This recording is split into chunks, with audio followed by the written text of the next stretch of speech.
he and I eventually started hooking up. And actually in their former apartment.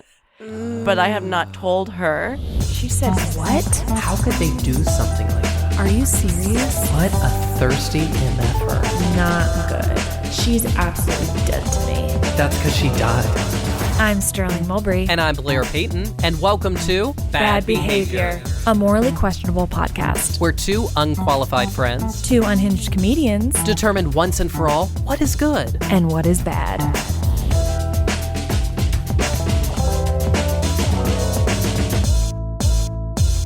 Sterling, is that you? It's me. Oh my goodness. Is it you? Sterling, it is me. Oh my gosh. I haven't seen you since season 1 of the show.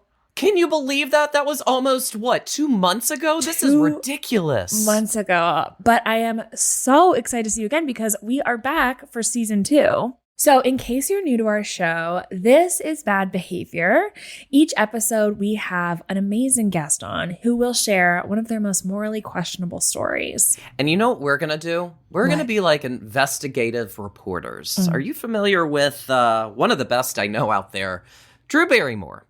And we're going to get up close and personal. You know, we're going to dig deep in this story and figure out if they're good or bad. And depending if we deem them good or bad, they will be rewarded or punished. We have got such a great season in store. We have so many guests lined up. I'm so happy to be back. I'm so excited. I don't think I still know how to talk yet because I haven't talked as much. Wow. Yeah, you haven't talked since last season. You've kind of been on I haven't talked. I said to you, make sure nothing interesting happens. Yeah, for people listening, this is kind of a little trick. When you're about to record a podcast, don't talk to anyone. You got to save it for when you go on the mic so it's hot and fresh. So I haven't talked since the end of November. Wow. Well, I'm so glad we're talking again. I'm so glad to be doing a new season of the podcast. How are you kind of feeling in 2024, Blair? Oh, wow. Well, it's crazy that I have lived this long since we've last spoken in the podcast medium. I have celebrated a birthday. Yes. I continue getting older. I am trying to fight it. You're continuing getting older? You're not kind of on the trend of getting younger each year? I can't get in that TikTok cycle where it tells me how to do it. So, well, I think you stay young by coming to the West Coast because I'm always 3 hours behind, which means I'm always a little younger. And that's how time works. Any excuse to make you younger than me really helps how I'm feeling right now. So thank you. This year, I think, is going to be good overall. I think that's my forecast is just kind of overall good. This is what I'm interested in, reaping the rewards. Okay. I'm interested in working a little less, but having a little more bigger outcomes. You know what's funny about this is like all the words you're giving me feel like a tarot card reader on TikTok where it's just like blanket words, like take whatever lands for you. So you just want to have a good year is what I'm hearing. I'm interested. Yeah. Can you imagine? I'd love to meet someone who says, I'm hoping to have a bad year. Well, Blair, I am so excited for our first guest this season. You know her from her many shows around New York and her set on Comedy Central. Please welcome the hilarious Brittany Carney. So, Brittany, thank you so much for doing our podcast. Oh, thank you for having me. Now, you were going on this vicious rant about coffee and Keurigs. Do you want to continue it into the show? I'll leave you with this. There's steam coming out of my ears, so I have to go kind of walk around the hallway to give myself a break to calm down. No, but I was just about to bring up, scintillatingly so, that there are more sustainable alternatives to the Keurig because I've seen those like biodegradable pots. Oh, like they look. What's that thing? They look like if cardboard was stucco. Do you know what I mean? Yes. Yeah, a little bit. Okay, gorgeous. I'll make sure to turn everyone in my life who has a Keurig onto them. So Brittany is actually here to promote biodegradable pods for coffee. Yeah. So we're so glad we got you on. Just made it through Shark Tank and now bringing it to the product of the pod. In case you're wondering, we are having Keurig coffee today. Yeah, we're having That's Keurig what coffee. spurred this intriguing conversation. We're having a bright and early episode on a weekday, on a weekend morning even. And this is the first time I've ever been this alert, you guys. Really? So get ready for some chaotic energy. Wow. Amazing. And you're scared. And not just any morning. The morning of January 6th. The morning of January 6th. American holiday. Can we? So true. Can we retell the joke you made? Because I think it's so funny. Okay, so listeners, I am heading to Washington, D.C. today to go home to my parents' house for a second. And I said to Brittany, is there any chance you could meet so early on Saturday morning because I have to go to D.C.? It's January 6th. Brittany then responds and says via email. Like I said, like, oh, are you going to storm the Capitol? Yeah. And that's it. Yeah. And then I didn't hear back for about 2 days. Yeah. So I was like, oh no, she's on to my plan. No, I mostly laughed so hard. Showed so many people the email being like, this is so funny. And then I was like, it's like one of those things like, I feel like I get a text and it's so funny that I just forget to respond because I laugh so hard. Does that ever happen to you? No, but like in that downtime, what was going through your mind? Because it's been 2 days. Right. I was starting to gradually feel like I had been grossly unprofessional and I should probably like gauge who I was speaking with more. I literally was like, ha ha ha. And then in my head, I was like, oh no, that's kind of bad. I didn't respond because I'm now sure. She's like, oh no. But I have a confession, which is that I then screenshotted it and I whited out your name and I put it on my close stories. Did you? Yeah. It's like several friends were like, oh, update me whether she responds.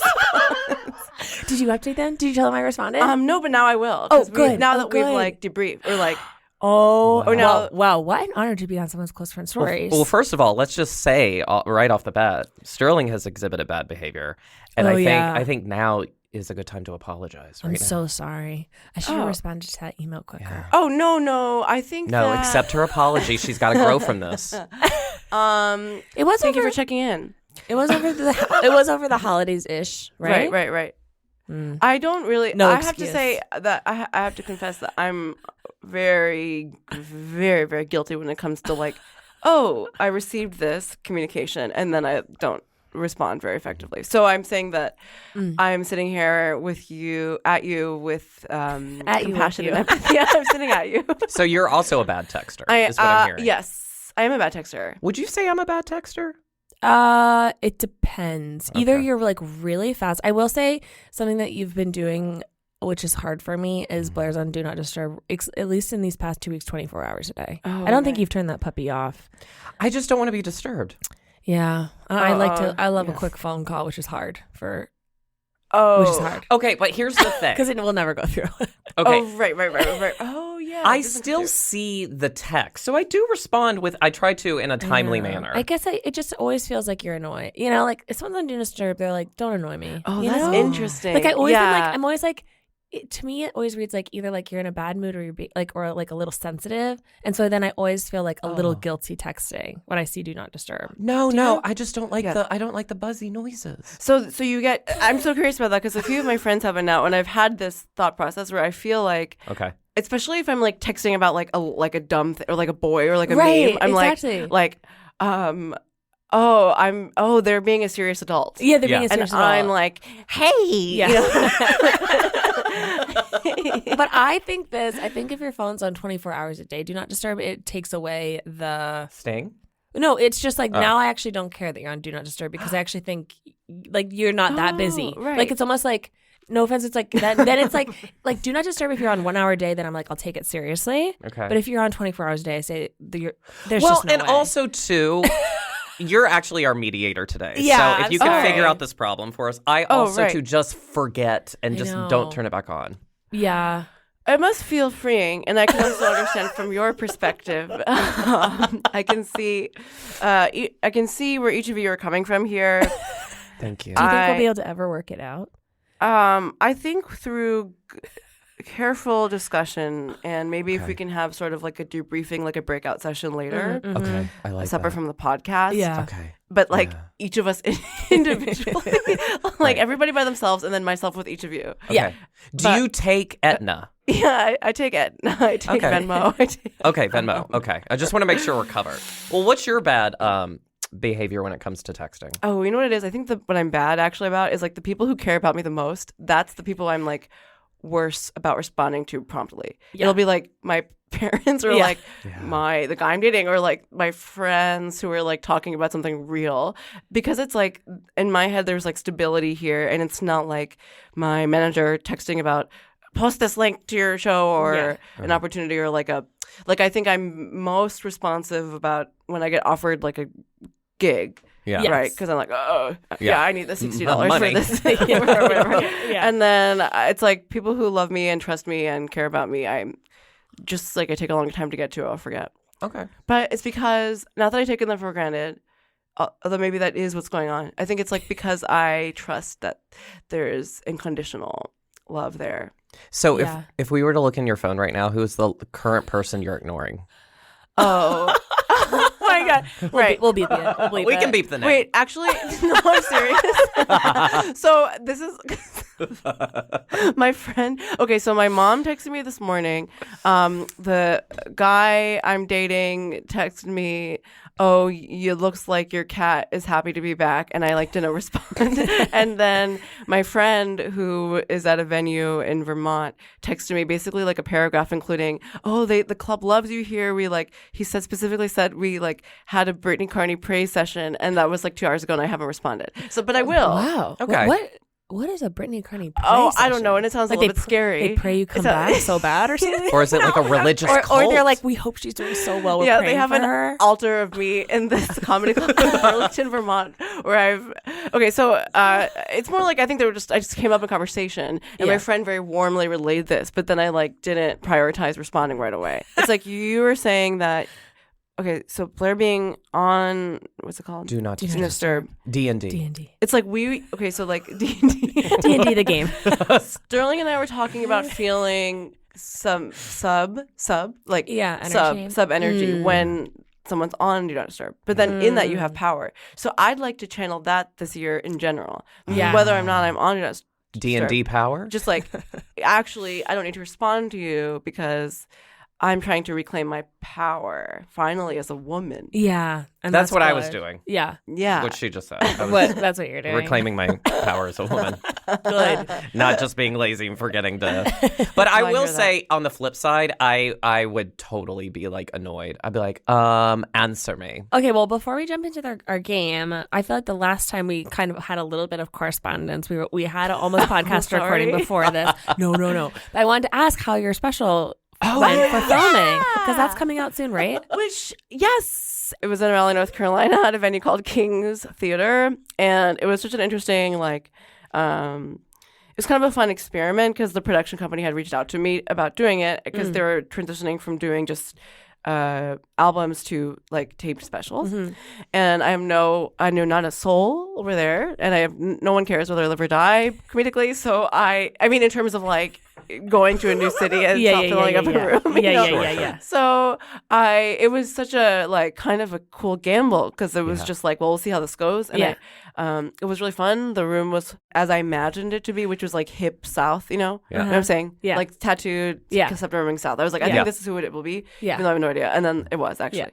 So I was like, okay. Earlier in the day, I was wandering around Raleigh and there was this guy who was like kind of giving like out there January 6th, if that makes sense. Like, maybe this is in line with what this podcast is about. Because I like perceived that he was like unwell. I was like, oh, yikes. You know? Okay. And he had like tattoos, like cross stuff, like, you know, like cross tattoos and like that kind of thing going on. Like a sort of vibe that makes me feel like, oh, he and I aren't going to match on Hinge, you know, based on shared politics or whatever. So I just like perceived this person. Yeah. And then he was literally in the front row of my special taping, the same individual, and he was just cracking up. And I realized that I had like prejudiced this guy. Wait, wouldn't it be and then crazy? He's your number one fan. Is he the one you're dating now? Is that the you then matched on Hinge later that night. That would be like a real. That would be like, oh my god, like a This American Life version of my dating story. I would love that. I hope you two can work it out. I hope he listens to this podcast and he's like, I knew I should have said something that night. Just because he's a fan, I don't know if he's still the one for her. You never know. I'm just putting it out there. You got to be open to new things in 2024. She's like, I'm good. I've been open to enough.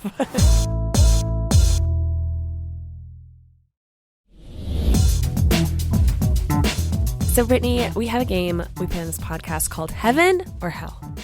And this is going to be a game where we're going to go through some different scenarios, and you are going to decide if those scenarios are heaven, hell, or if you're kind of ambivalent purgatory for you. Now, you have a bit you do in stand-up about running for president. Oh my God. And the behaviors some people do when they're running for president, and the type of behaviors maybe you'd rather see them do. Right. Okay. You're like thinking back. Do you remember this? Yeah. Okay, cool. You're like, yes, that wasn't me. Okay, so we have some different behaviors. If you were running for president, Okay. Do I speak on it further or do I just answer? you can totally speak on it further. Yeah, we want to hear your thoughts as a political candidate. As a political Wow, candidate you're today. really giving like NPR for a moment. Okay, number 1. Okay. Having to kiss the heads of babies multiple times a week. Is that heaven, hell, or purgatory for you? Interesting. Just imagine a row of 45 babies. Oh my God. And you had to kiss every single head. Can I walk you through my reaction? Absolutely. Because I've really because at first I was like, yuck, baby, that's hell. Mm-hmm. And then I thought about it and I was like, well, maybe it would be like kind of grounding because it's like little blobs of life. Yeah. And it's like very like earnest and like innocent and optimistic to like connect with the baby.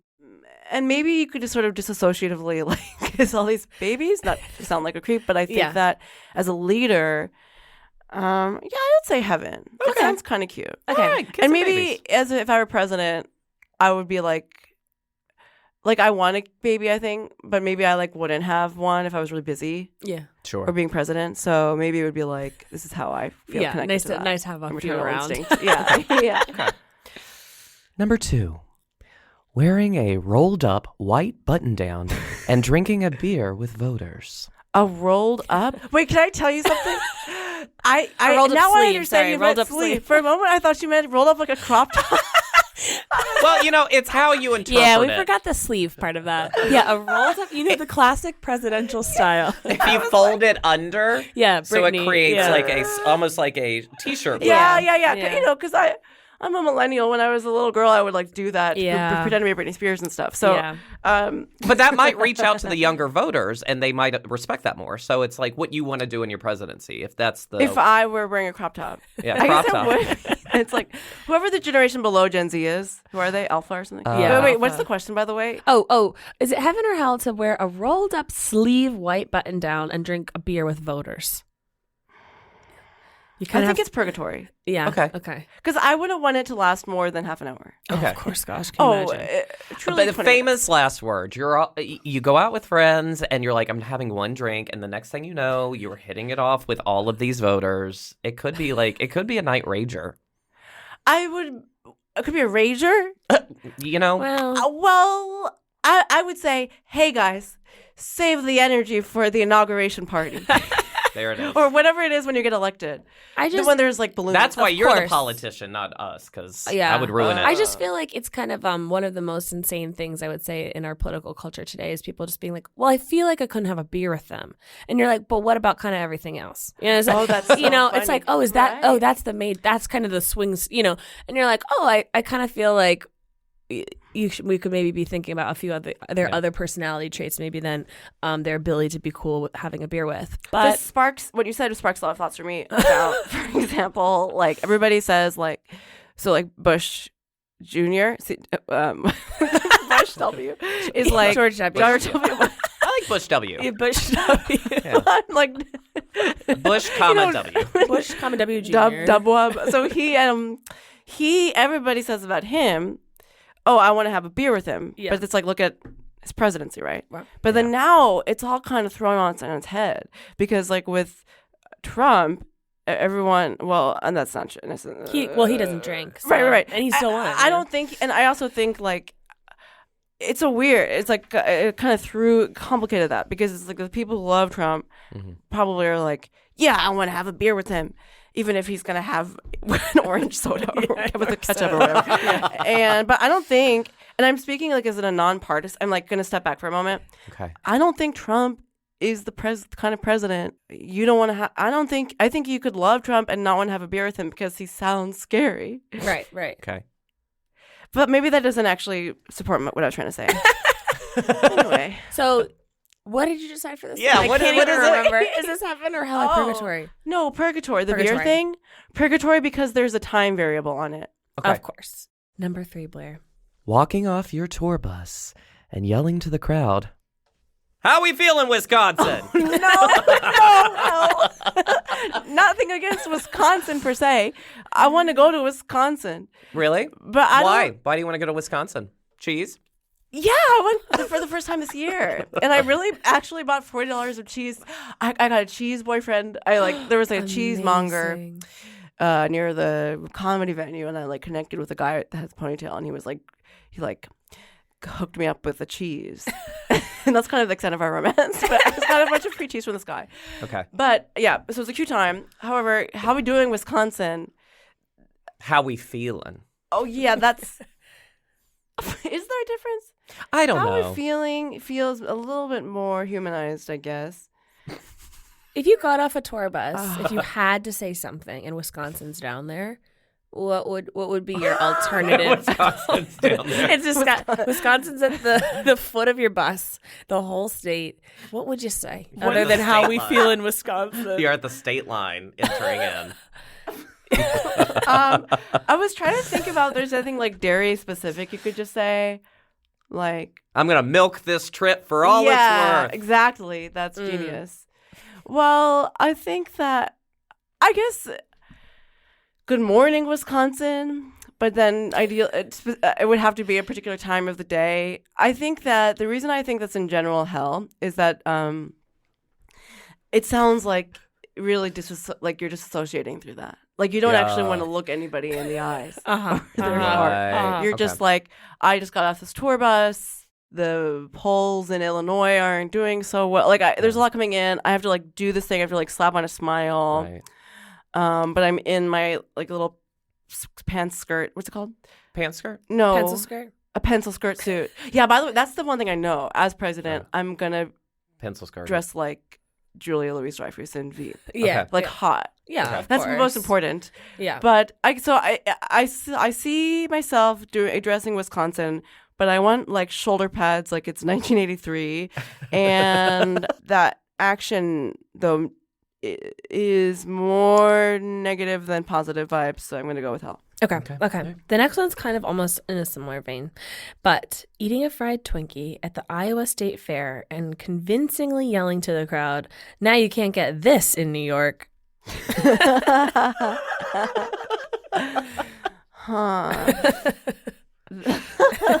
Have you had a fried Twinkie? Should we start there? No, and I'm going to say something a little bit complicated here, which is that I don't really want one, but I think that is more heaven than Wisconsin, because at least a snack is involved, right, and it's fun. Yeah. That's why I feel like no offense, you definitely can get that in New York, but you have can to get say anything that. in New York, but Of you have course. to make them feel special. Of course, Right. Number 5. Walking on stage to the song "Brave" by Sarah Bareilles. No, hell. Well, No, you're 'cause I a think woman that's after all. And I need to. I feel like when Hillary was running, there's some songs that to this day, I'm it chills. Okay. I'm I can't remember her She song. was. I forget what she was always coming out to. What was she One always of them coming was out the to? Justin Timberlake Oh, song. Sexy Back? no. No. Let me clarify something. Got 4 minutes. It was part of the one that was in the Trolls movie. Hang on, it's called literally. I got this feeling. Oh God, because yeah, there was Can't Stop the Feeling. Can't Stop the Feeling, because there was a dance promo thing that Fight came out. song. Wasn't she always coming out to Fight song? This is my. Oh, yeah, Wasn't that's she pretty always- cringe. Or was Yeah. she doing that? I don't remember. I don't know. There was something, and then this is so tangential, but it's POTUS on Broadway is the show that's Wait, I saw it. I think. yeah. Did you like? I saw it. It came out last Yeah, year. and it's good. It's good, but I thought it was very appealing to kind of Vanessa Williams. Yes, she was in it. I thought it was a little appealing to kind of a classic Broadway audience, and you can say maybe it's I would say leading kind of boomer white feminism that was we did it, right? My mom is like that, and she's not white, but she is that. I call her just feminism Clintonian, actually. Yeah, yeah. But there was just they sang, all the actors at the end, during the curtain call, I'm pretty sure either sang Brave or Fight Song. and everyone was clapping God. because like basically at the end of the little spoilers, like a woman becomes president, and everyone in that audience was like, "We did it, you guys!" And I'm like, "This is a play." This is a play. And also like this is like it's the same like Hillary Clinton 2016 energy where everyone's like, well, if we do this, everything is fine. And it was so. I was just talking to my friend about this yesterday. I was like, the humiliation I had watching those actors, and then I turned to shout out my dear friend, and she's tears down her face, and I was like, oh boy. And she's like, that didn't move you? And I was like, not at all. I was like, this is humiliating. And I was like, Juliana Hough, get back to Los Angeles. Right. Okay. I'm gonna unpack this for a moment because I watched it. I watched it with my then boyfriend, who I think had a similar reaction to it because like he's just a guy, so he was like, "Wow, he's amazing." Wow. But you're right. There's something about that and the thing you're describing that reminds me of like in around the 2016 election. Like think of like. Okay, it's very specific. Think of a T-shirt that's like a gray heather T-shirt with a V-neck, and there's like a what do you call like a slogan? There's like a image on it. Okay, it's not embroidered, but it's screen printed, and it's like different. Like in the hair shape, it's implied it's like different races of women, and they all have their hand up or something. Yeah. Oh, you know what I mean? Yeah, I've seen one of those, like something like that. I don't even. I feel like I like just did like a ChatGPT of that, like an AI like configurement in my head. But yeah, and so back to the question. I just did like that was like a pivoting. What do you call that? Good. Like I'm giving politician. Like yeah. But I don't think that I would be the first woman president, or at least I hope that I wouldn't be, not for feminism, but because I don't think I would serve women very well if I were, you know. So, or I don't know if that's true, but I'll unpack that later. So I think that I don't want to. That sounds like hell. Because also Sarah would be Bareilles. Waitress I on feel Broadway. like that's not. That's like not my brand. No, it's not my brand. Yeah. Okay. All right. Yeah. Then that is correct. Okay. Number 6. Having to repeat your campaign slogan. I may be a comedian, but America is no joke. Oh my God. I kind of like it. Okay. Well, It's heaven. good. Amazing. Okay. Well, you feel free to steal it if you ever run. For your next special or next Okay, hold on. Here's an idea. What if you're like, I want to run for president, but I want to go out with a comedy bang? So you do your next stand-up special in Raleigh because you love it there, and your man's going to be in front. And then at the end, you're like, I'm running for president. And then the slogan drops behind you that says, I may be a comedian, but this is no joke.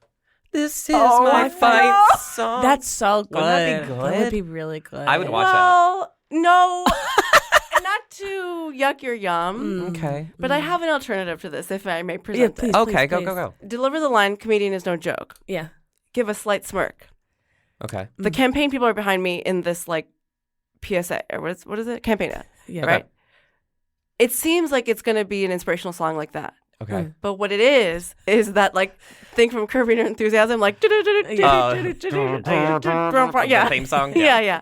No? Oh, yeah. Maybe Okay. that's too silly. No, I like this it. is your campaign. Yeah. And we And don't want to this is- yuck your yum. And maybe that's another slogan. I was just kind of blown away by your tone just now. Yeah. Wow. I was like, It's very, very final. Thank you. like think of like a important like political talking head thing like on CNN. Like that's like Yes. the delivery. So I was Yeah. like, wow. Wow. Anyway, thanks for incorporating me in your name. Well, you did amazing. You won. Amazing Oh wow! answers. I never win. Thank you. Of course, of course.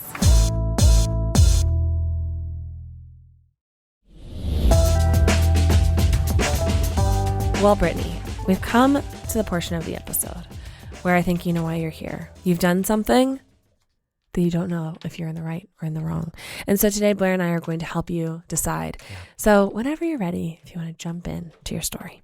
So like one thing that happened is that I was with good friends with someone who was in a relationship for about 2 years. And this was like, in our adulthood, we were in 5th grade. But then, and I like hung out with this couple a lot.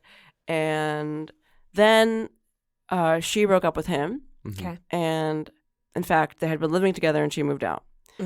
This person is a good friend of mine. He and I eventually started hooking up. Okay.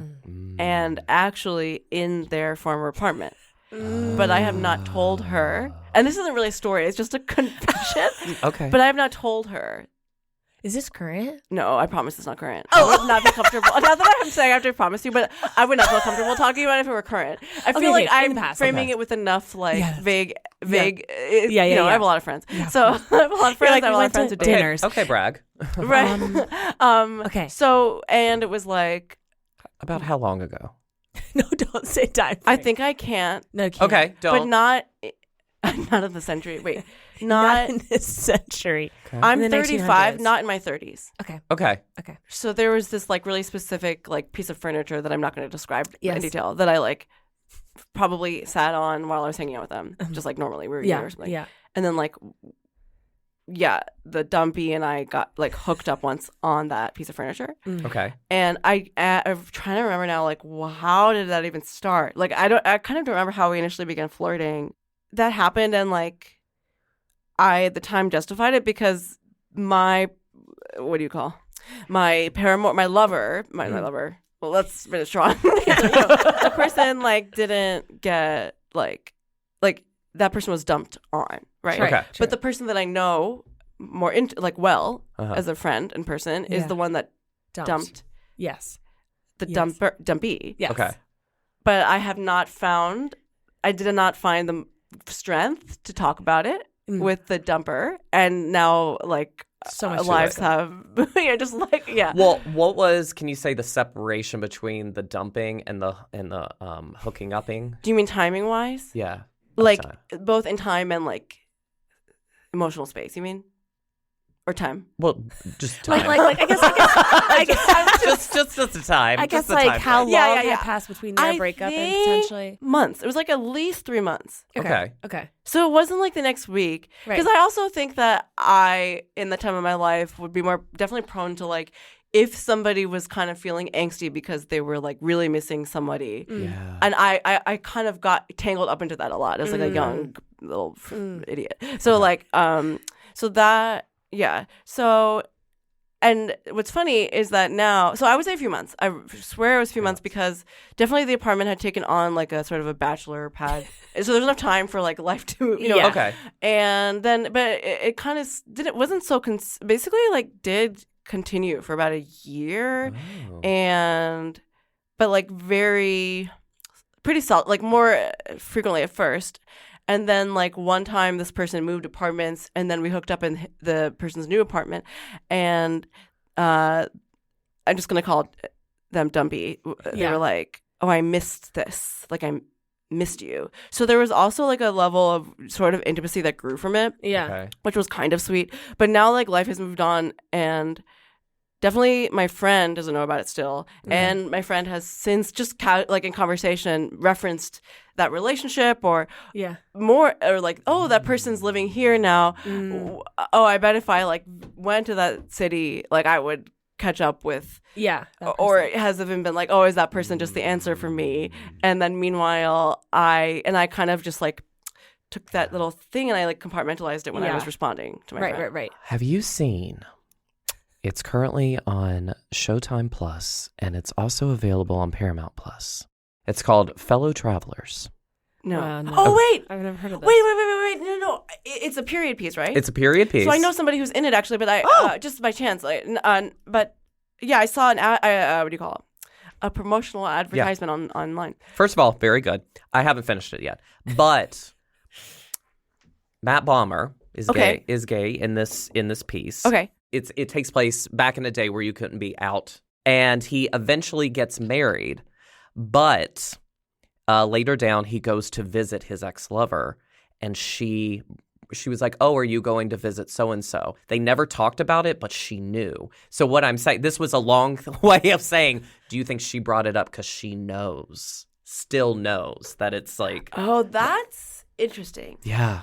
I probably didn't need to give you all those details, but I'm watching that. Yeah. And actually that's amazing because those moments when you're watching those in like a series like that, they do make you think. It's like human moments that make you reflect on things you are. Yeah. The truth is no. Okay. I don't think so. Okay. And I feel pretty intuitive about that. Okay. I do think there are moments where I can tell. Okay. Because my friend, when you're friends with somebody, you can read each other well usually. Okay. So there's other moments in my life where I've like let's say two people broke up and I had kind of like, or people are together and I have like a crush on the person, like with somebody in the relationship. Another friend is like kind of can clue into like, her, like it's like her eyes will narrow and be like, are you like into so-and-so? So I know what you're talking about and I know what, but that's like more complicated, right? Because it's like, in this case, I genuinely don't think so. Okay. So do you feel like the more moral conundrum of this story is whether you should have done it or whether you should have told her? At this point, I don't know, to be honest with you, because I probably should have told her. Well, here's the thing. We can't go back and undo what was did to that guy. To the guy? Yeah. So I think the moral conundrum here is, should you have said something? But do you feel like they've both kind of like really like moved on? Like are pretty healed from that relationship? I would say so. And have like different, like their lives are like, they're not. But do you think they had healed in that? No. No. Or at least, it's at least like, I know probably why I didn't talk about it is I'm sure I considered like, hey, this thing happened between this person and me. I'm sure it would have not gone over well, even if my friend said that on the surface. I'm sure it was still too raw of a time, even though my friend had also been the one that left very willingly left the relationship. I guess at the time I was justifying it because it was like, well, my friend left, so it's not like I'm homewrecking. Right. But in a way, I was. But it's more like the thing I was homewrecking was like the friendship part of it. Right. But my friend doesn't know. Did you feel like, because I feel like there's a slight difference in maybe somebody leaving a relationship to be like either like, I'm like, this kind of the chapter's ending or like, not for me versus like I'm leaving this relationship because like this other person was like a terrible partner or like was like toxic or like something like that. Do you know what I'm saying? Right. That there's one that's like the other person is sad but they're not like maybe a bad person. Yeah. And there's one that's like the other person's sad but also they're like a little evil. Because I think if they're like obviously toxic and maybe like really hurt your friend, that's like a tougher scenario to justify slightly than maybe like a really nice person, but they just like weren't the right match, if that makes sense. Yes, I totally understand that. I think that's honestly, I think they just ultimately weren't compatible. Yeah. Okay. Can I ask on a scale of 1 to 10, 10 being like blah blah blah, and 1 being no. I don't know why I said that. This is our usual scale. How would you rank your friendship, like this friend? Would they be a 10? How close are you? How close are you to them? Like blah, blah, blah. Best friend. Okay. But in the way that in adult life that can shift around, like maybe we're not always. But it's like when you pick up the phone, it's like no time has passed. Is that yes, like that? Okay. That kind of friend. Okay. So it's like actually kind of weird. Right. But I think I've like okay. I've like compartmentalized it somehow. So one other question is, if the shoe was on the other hand, oh god, yeah, how would you feel if like years later your friend came to you and was like, hey, I just want to let you know during this time period after y'all broke up, we did it on your favorite teddy bear or whatever. Teddy bear, God. I think that I would feel weirded out. Okay. But I think I would feel mostly weirded out at this point because it's just been a long time, right? I think that I would maybe, okay, there's like a range of reactions. One is like, what? Like that? You know what I mean? So like shock. Kind of laughing. No, but and kind of laughing about it. Okay. You know what I'm saying? Like, yeah. Okay. Like, let me process. Like, that kind of thing. Okay. That's what I would say. I bet I would say that. Okay. Interesting. Let me process this. We would call that shoffy, which is shock and laughing. Oh. Or laughing. Laffy? I'm workshopping that one. Or lock? Or no, that's just a word. Okay. Shoffing. But I definitely... It's looking at me like, please stop. I think it would hurt my feelings that there wasn't an open conversation about it. Yeah. But maybe the other layer of that is that I would then understand why it wouldn't have happened or something. Okay. Or is that, okay, and my last question is, do you feel like the dumpy really wanted to be in that relation. Like, did they feel like, obviously they were sad, obviously everything's like missing, but like, were they like, did they feel like kind of betrayed or wronged by the person who left them? I think to an extent. Yeah. Back in my memory. Yeah. Yeah, I think they were like really upset.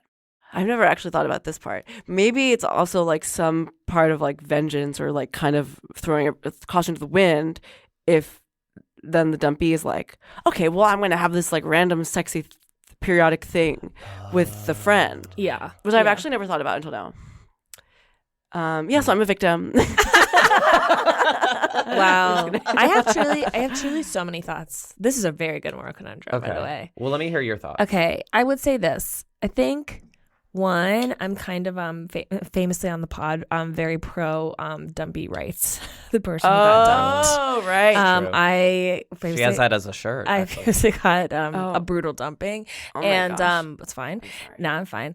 I give a lot of like sympathy and room for kind of like the person who feels very sad in that moment and kind of like whatever they want to do. Okay. Right. So I guess I have that. But I think on the side of the friend, in terms of like talking to them about it, I almost say a lot of times when you have something that you're like, I have to get this off my chest, that something I did, it's like relieving your own guilt. But like for the other person, it's like actually not so helpful. Like it's hurtful or it's hurtful. Disturbing. Or it's like, because like I was always think like, again, in this scenario that I was in, potentially in this relationship, I very much was like, I actually don't want to know. Like, there's things I just really, really don't want to know because it could be like very hurtful and kind of distorting of the past. That's almost like your friend would then have to like unpack or like maybe be like in the going forward in the future might have like a weird thing being like, oh gosh, I hope my friend doesn't. Do you know what I'm saying? Like it's almost like giving them like baggage they don't need to know about or have, versus like you being like, I did this thing, I don't feel good about it, but like I then have to kind of keep that own guilt, and that's like a little bit of not the punishment of the situation, but like it's like protecting your friend of like, I'm not going to make you carry this of like, oh, this thing happened to me one time, because it's like obviously it depends on the friendship, but it's like, is that really going to like make you guys come together, or is it kind of giving your friend a little baggage to carry? Yeah, and then and so then I'm saying don't tell the friend. Actually, honestly, I really understand what you're saying. I thought I was leaning one way, and then when you were describing your argument, it made me think of a time. So I remember this was, oh my God, now 10 years ago. But I was dating this guy, and we had broken up, and I was like deeply in love with him. And I just like, I was like a wreck when we broke up. But we like tried to be friends. And I remember 2 months later, he was moving to New York. This is back when I lived in Virginia. He was moving to New York, and we were going to get together and have lunch. And I got him a Christmas gift. And because he had just gotten a job in New York. So we met up, and then, you know, the whole time I'm just still like pining for him. I haven't let him go. And then when we were, when I was taking him back to his place in the car, he mentioned to me, he was like, yeah, one of your friends had messaged me on a dating app and was like, hey, I see you're available now when I get together. Oh, God. Now, they didn't get together that I know of. That's all he told me. And I broke down in tears. Oh, my God. And I'm thinking, I didn't need to know that. That's so You're going painful. away. Yeah, I was already in a vulnerable state. Yeah. And then just to hear that truly, really nothing happened broke me down. So... Okay, so what way are you going with Blair? Well, I think we're all just sharing literally all of our breakups. We're like, that reminds me of a time we were devastated. I like to trauma dump. But I'm just saying, I think by not telling, I think is fine because it was, you know, outside of their, you know, relationship, and, you know, you didn't technically do anything wrong, you know. And did she specifically say, don't date this person? No. Okay.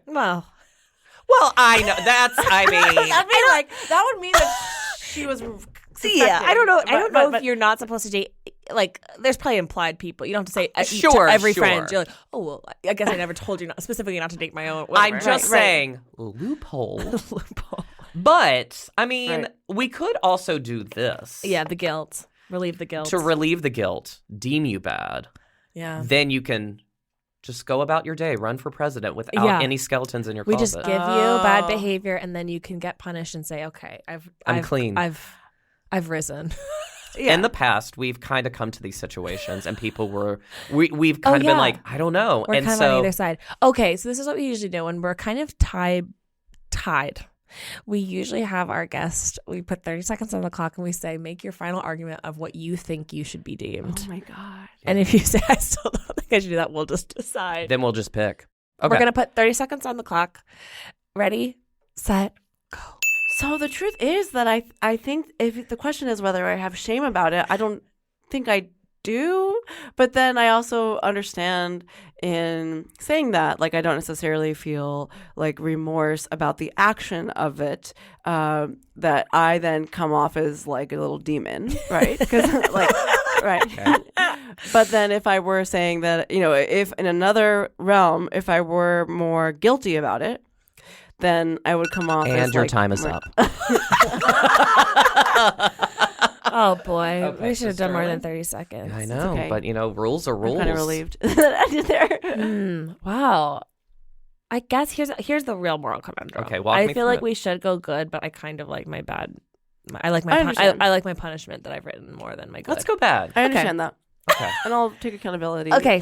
Okay. So we are going to officially deem you Okay. bad behavior. I'm so sorry, Brittany. And so if you can read it aloud. Yeah, it's your admission of guilt. Okay, so this is my punishment, which I am organically thinking out loud right now. I can't seem to catch a break. First, I found out earlier today that, yeah, my name's front and center on the Epstein flight log. And now this? Sheesh, just my luck. But, as Chumbawamba famously sang, I get knocked down, but I get up again. You are never gonna keep me down. That was amazing. That was amazing. Thank you so much. So do you Brittany. feel absolved? Did you feel Yeah. absolved, Your especially by I do. Chumbawamba? Actually, I feel kind of relieved. I've never really talked about what happened, so. Good. Yeah, Amazing. Chumbawamba definitely, who I don't think I've thought about since 1990 something. And you know, another classic line is "Pissin' the night away." Why, by Chumbawamba? Yeah, it's in that song, which means like drinking the night away. Oh, yeah. Well, I don't They're remember English. that. Pissin' that the explains night away. oh, yeah. Pissing Piss the night away. Oh, I didn't know that's what they were saying when they were doing I that. drink a lager drink. Yeah. I drink a cider Oh, drink. yeah. I drink a drink. I drink another drink. Wow. I drink a drink that makes me think Oh, another drink. yeah. Wow. Yeah. That's what I want to come out to as president. Okay, that's what you'll come out as president. That's good. That'll get the people. That'll get the people. Well, Brittany, thank you so much for coming on today's episode. Before we wrap up, do you have anything you want to plug, promote, / tell listeners where they can Oh, follow and sure. find you? Really fast. But also, I have to say, the other thing I was like considering on the train was like, well, I've stolen a lot of toilet paper from like offices I've worked in. And then I just couldn't really think of like. So anyway, I feel, I guess, sort of Oh, I've relieved. done that. Yeah, I didn't feel like there was anything interesting there beyond that. No, this was a really, really good story. Okay. I would say one of our best. And it was really, honestly, truly hard to decide. It was so hard. So We were running around. you wrecked us.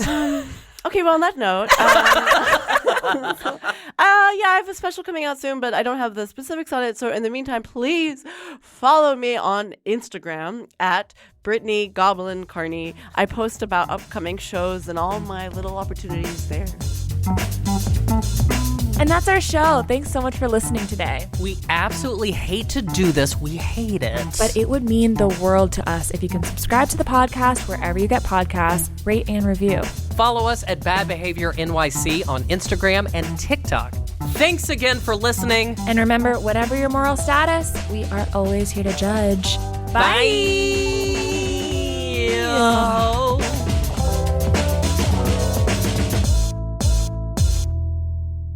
Do you think that was good?